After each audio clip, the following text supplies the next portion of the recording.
ada pertanyaan dari ini kasus yang sudah saya jelaskan melalui video recording ya, sudah saya upload ke media sosial ya. Oke, ada pertanyaan?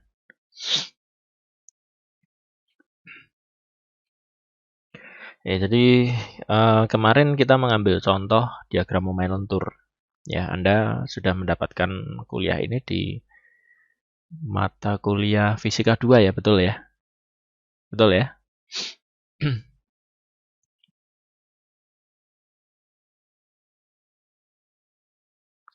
Oke. Nah, kemarin kalau kita coba ya dari program ini,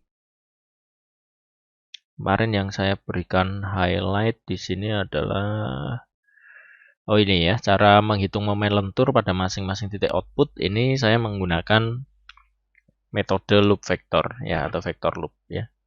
Nah, kemarin kalau tidak salah saya memberikan tugas mandiri ya kepada Anda untuk mencoba bagaimana kalau ini loopnya ini kita ubah ya menggunakan struktur for ya. Oke ya. Ada yang sudah mencoba menggunakan struktur for?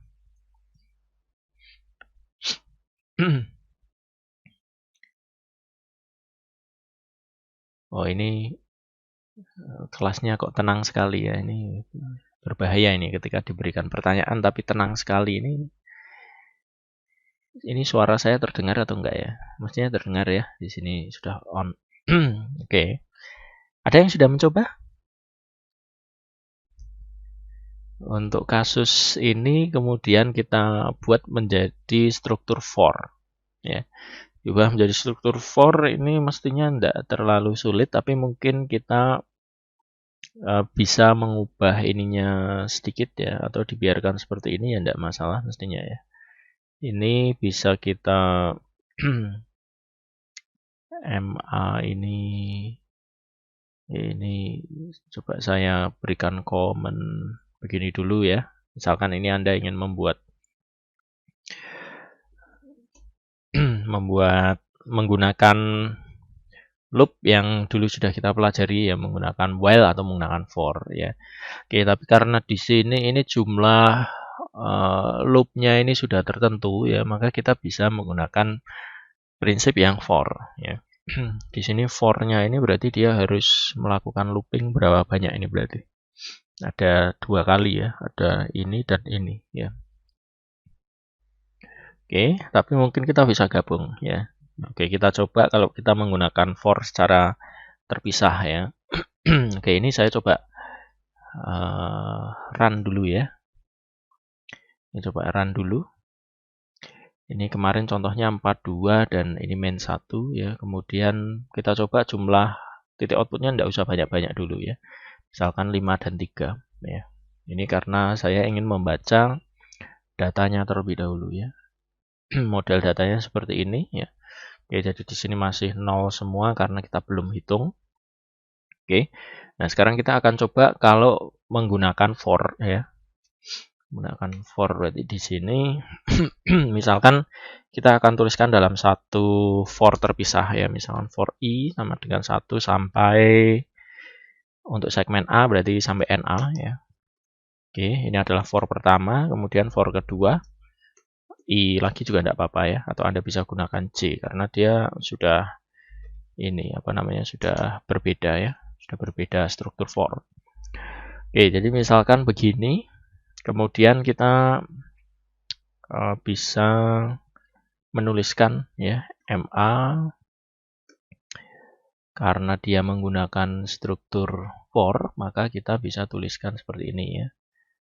Ini semua baris kolom kedua ya, berarti ini I-nya di sini ya. Ini 2 ya. Oke. Kemudian ini prinsipnya bisa kita tuliskan ke sini langsung ya, tapi kita harus membuat sedikit modifikasi ya mengenai ini. Indeksnya di sini ya, RA dikalikan MA tetap ya. MA 1.1 ini adalah X-nya berarti I,1 ya. kemudian plus 0,5 kali Q tetap dikalikan MA. Kemudian ini barisnya adalah I1 ya. Kemudian karena ini merupakan konstan, jadi ini mestinya kita kuadrat begini mestinya tidak masalah ya. Oke ya. Kemudian untuk yang B ini bisa kita copy paste juga ke sini. Kemudian ini masih sama ya. Ini juga masih sama, hanya ketambahan di sini plus RB dikalikan MP. Ini I1 ya, minus LA ya. Nah, ini mestinya secara prinsip dia akan menghasilkan nilai yang sama. Oke ya, jadi ini kita sorry, ini karena ya. Ini punyanya yang B, jadi ini bukan di sini mestinya. Ini di sini. Nah, ini ya.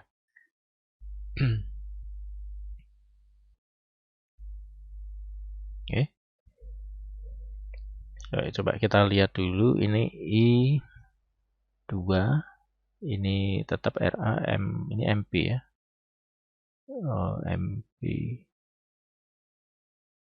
MP RA kali MP 1 plus setengah QMP ya. 1 kuadrat RB MP ya, ini udah sama ya. Mestinya dia menghasilkan nilai yang sama. Oke, misalkan kita run 42 minus 1, 5 dan 3 ya. Kita coba lihat, kita keluarkan di sini aja.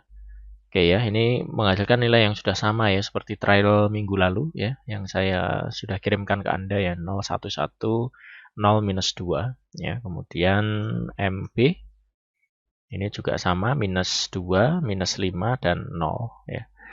Oke ya, jadi ini kalau kita gambarkan di sini ya, ini kita buka lagi ya. Ini. Kemudian kita run. 42 minus 1, kemudian kita perbanyak ya. 25 dan 15. Oke ya, jadi dia akan menghasilkan output yang sama. Ya, ini kalau kita menggunakan for. Ya, di sini ini kalau menggunakan loop vektor ya. Oke. Sekarang di sini ini mungkin 2 ya gini ya. Ini menggunakan loop structure ya, loop structure ya. Loop for ya, atau for-nya di depan ya. Gini ya. For loop structure ya, struktur perulangan menggunakan for ya. Oke, kemudian dari sini mungkin kita bisa gabungkan ini sebetulnya ya. Jadi ini kita pisahkan for-nya ini dari sini sampai sini ya. Kemudian kita pisahkan lagi dari sini sampai sini. Jadi ada 2 for ya. Nah, sekarang kita bisa menggabungkan 2 for ini ya dengan menambahkan prinsip kondisi ya yang sudah kita pelajari ya. Jadi ketika kita membuat program itu kita bisa mengombinasikan materi-materi yang sudah kita pelajari ya, mulai dari ini struktur perulangan, kemudian kondisi ya, kemudian vektor loop. Kalau Anda memilih yang mana ya, lebih familiar yang mana, lebih mudah yang mana. Oke.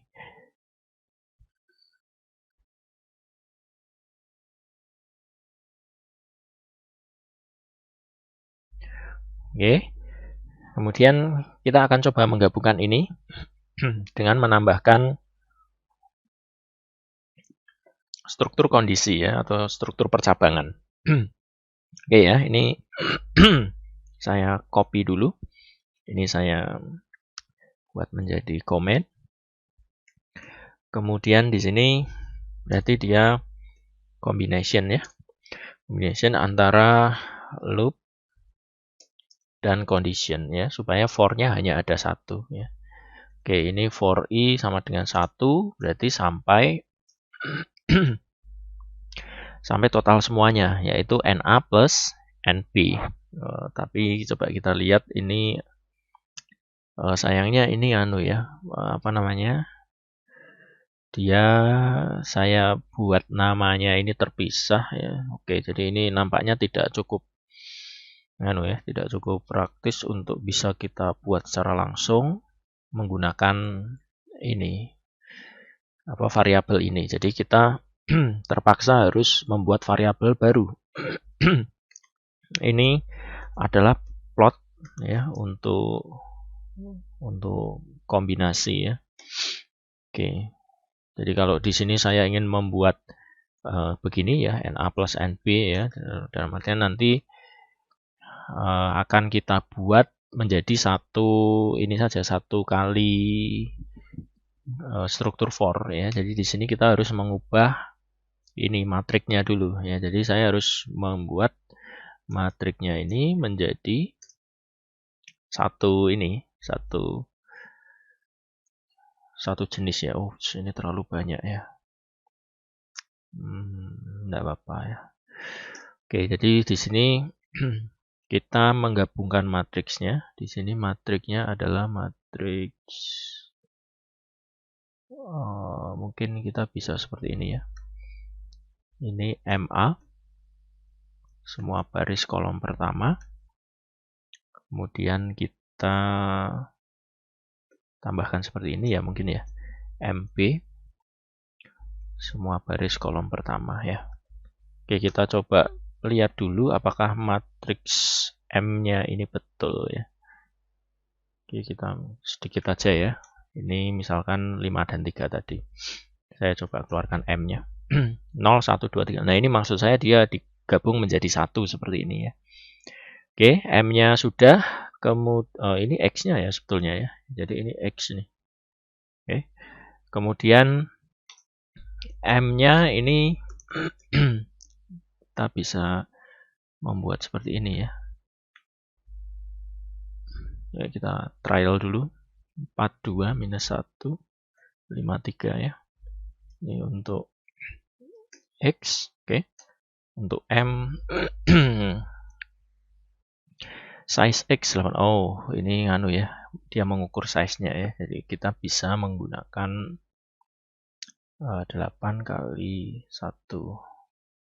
Apakah bisa kalau misalkan kita buat seperti ini? Size X ya. Oke ya, kita coba. Ini tadi 42 minus 1, 53 ya. X-nya pasti sudah oke, M-nya juga sudah oke ya. Kita membuat variabel baru. Oke, nah setelah selesai seperti itu, maka kita bisa memindahkan ini ke dalam ini. Ya, pertama kita bisa hitung momen ya. Momen pada indeks ke I. Ini kita tinggal copy ya.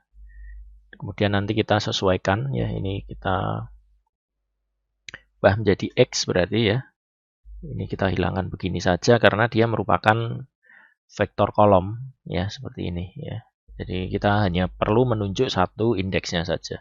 Kali XI plus setengah Q, ini juga X ya. Jadi di sini ini begini. Oke, nah ini sudah oke ya. Oke, tapi yang kedua ini juga harus kita copy.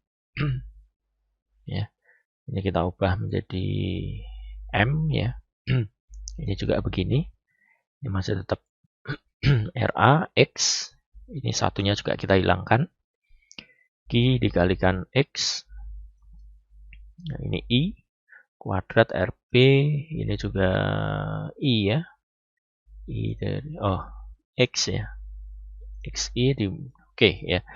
Nah, kemudian di sini tentu kita bisa tambahkan struktur kita ya, struktur if ya. If apa? If lokasinya ini masih kurang dari ya, sama dengan bentang A. Ya, di sini ada bentang A kalau nggak salah ya, LA ya. Ini adalah bentang pertama ya. Jadi kalau dia masih kurang dari bentang pertama, ya kita hitung menggunakan rumus pertama ya. Kita masukkan ke sana. Kemudian ini kita masukkan ke sini ya. Oke, ini kita bisa hapus. Oke. Nah, ini mestinya juga menghasilkan plotting yang sama ya. Ini saya copy paste di sini aja. Kemudian ini kita buka ya komennya. Nah, kemudian kita di sini perlu menyesuaikan ya, karena di sini variabelnya sudah kita ganti ya, kita harus menyesuaikan. Nah, tetapi dia ini ya, dia menjadi satu kesatuan ya. Nah, jadi kalau satu kesatuan mungkin ini bisa kita hapus ya, nanti kita lihat hasilnya seperti apa ya. Ini misalkan X gini ya, XY ya. Oh, sorry, XM ya. Oke.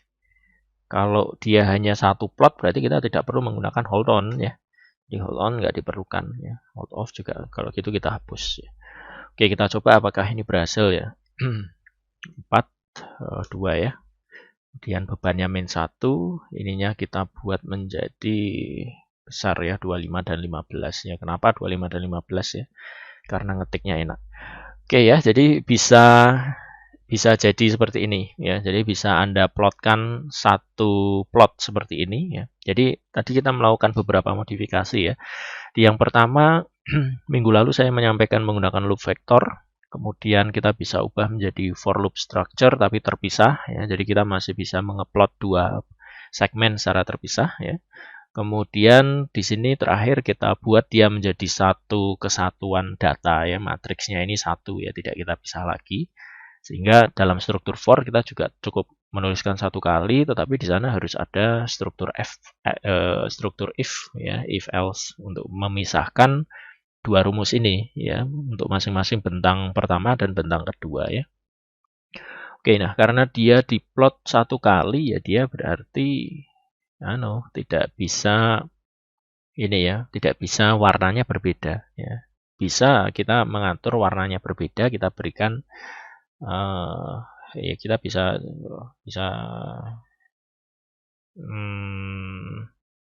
saya tidak yakin ya apakah dia bisa ya. Jadi di sini Anda berikan struktur if else ya, tapi struktur if else-nya ini biasanya kalau kita mengeplot diagram Momenlentur seperti ini, kalau positif itu biasanya kita berikan warna kuning ya. Kalau negatif kita berikan warna merah ya, atau apapun ya. Yang penting ada ada keterangannya, positif warna apa, negatif warna apa ya. Nah, karena di sini kita mengeplot satu kali ya, kita tidak bisa membedakan warna ya. Tapi ada idenya ada ya. Anda bisa mengecek kalau dia yang diplot ini ada di titik positif ya, berarti dia digunakan face color yellow ya. Kalau dia ada di sisi negatif dia gunakan face color merah misalkan ya, red ya. Nah, ini kalau kita lihat misalkan output stationnya ini kita perkecil ya, misalkan 53 tadi. Nah, di sini kita bisa melihat ya. Ini ke sini ini masih positif, masih positif, masih positif ya. Nah, ke sini ini negatif ya. Ini negatif. Nah, Anda bisa mencoba nanti ya, mengecek ya kalau misalkan dia sudah melewati posisi seperti ini bagaimana ya. Misalkan kita perbesar sedikit menjadi 8 dan 4.